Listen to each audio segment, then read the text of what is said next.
आइए बहनों भाइयों, हम आपको दिखाते हैं मंगलवार के दिन बजरंगबली को जिमाना कितना लाभदायक होता है। और हाथ से ही बंदर केले ले जाते हैं।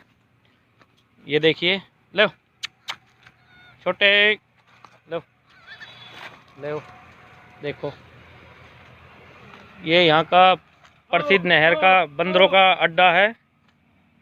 और यहाँ पे केले खिलाना, ये छोटा सा बच्चा बैठा है, बंदरों को जिमाने के लिए आया है भाई।